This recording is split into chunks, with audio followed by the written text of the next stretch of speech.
கிறிஸ்துவுக்குள் பிரியமான அன்பு சகோதர சகோதரிகளை, தேவனுடைய பெரிதான கிருபையினால் நாம் தொடர்ச்சியாக தியானித்து வரும் 93 நாட்கள் நினைவு கூறுதல் தொடர் தியானத்தில் இன்று 7ஆம் நாள்.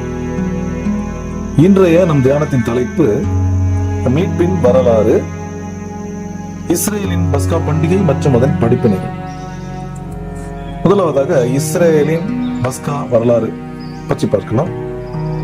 இஸ்ரேல் ஜனங்களின் வரலாற்றில் பஸ்கா பண்டிகை என்பது மிகவும் முக்கியத்துவம் வாய்ந்தது. இது எகிப்தின் அடிமைத்தனத்திலிருந்து அவர்கள் பெற்ற விடுதலையின் அடையாளம். யாத்ராகமம் 12ஆம் அதிகாரத்தில் இதை பற்றி நாம் வாசிக்கிறோம். ஒரு குற்றமில்லாத ஆட்டுக்குட்டியின் ரத்தம் கதவு நிலைக்கால்களில் தெளிக்கப்பட்டது.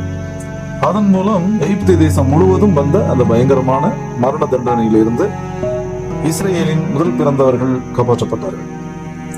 இதற்கு பிறகு சினாய் மலையில் நியாயப்பிரமாண கட்டளைகள் கொடுக்கப்பட்ட போது ஒவ்வொரு ஆண்டும் நீசான் மாதம் 14ஆம் நாள் இதை ஒரு பண்டிகையாக கட்டாயம் கொண்டாட வேண்டும் என்று தேவன் கட்டளையிட்டார். மோசே காலத்தில் தொடங்கிய இந்த பஸ்கா பண்டிகை சாலமன் ராஜா காலம் வரை, அதாவது சுமார் 250 ஆண்டுகள் தொடர்ந்து இஸ்ரேலர்களால் கொண்டாடப்பட்டு வந்தது. இது அவர்களுக்கு ஒரு தேசிய அடையாளமாகவும் தேவனுடைய அளவற்ற கருணையை நினைவு கூறும் நாளாகவும் அமைந்தது. ஆனால் சாலமனுக்கு பிறகு வந்த ராஜாக்களின் காலத்தில் இஸ்ரேல் ஜனங்கள் தேவனை விட்டு விலகிச் சென்று இந்த பஸ்கா பண்டிகையையும் புறக்கணித்தனர். சில குறிப்பிட்ட ராஜாக்கள் மட்டுமே இந்த பண்டிகையை மீண்டும் அனுசரிக்க முயன்றனர். பஸ்கா வரலாற்றில் எசேக்கியா ராஜாவின் காலம் மிகவும் குறிப்பிடத்தக்கது.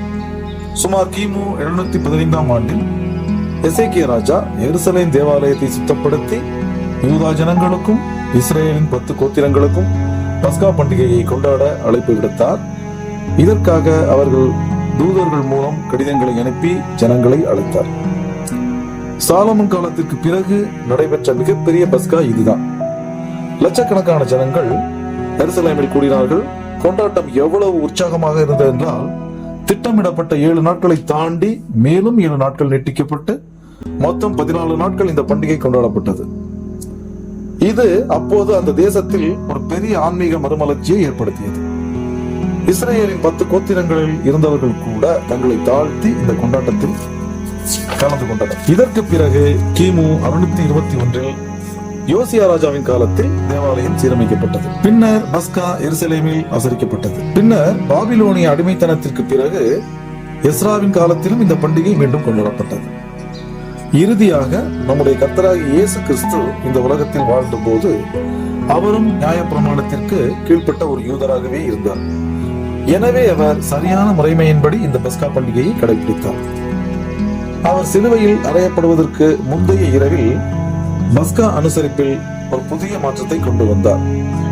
பழைய ஆட்டுக்குட்டிக்கு பதிலாக புளிப்பில்லாத அப்பத்தையும் திராட்சை ரசத்தையும் கொண்டு ஒரு புதிய நினைவு கூறுதலை ஏற்படுத்தி இதை என் நினைவாக செய்யுங்கள் என்று கட்டளையிட்டார். பழைய ஏற்பாட்டு இஸ்ரேலர்களுக்கு பஸ்கா என்பது எகிப்திலிருந்து கிடைத்த விடுதலையின் அடையாளமாக இருந்தது. ஆனால் இன்று புதிய ஏற்பாட்டு விசுவாசிகளாகிய நமக்கு இது பாவத்திலிருந்தும் மரணத்திலிருந்தும் நம்மை விடுவித்த இயேசு கிறிஸ்துவின் மகா பெரிய பலியின் நினைவாக இருக்கிறது. தேவன் இஸ்ரேல் ஜனங்களை எவ்விதம் வழி நடத்தினாரோ அவ்விதமே நம்மை தம்முடைய அன்பினால் இன்றும் வழிநடத்தி வருகிறார்.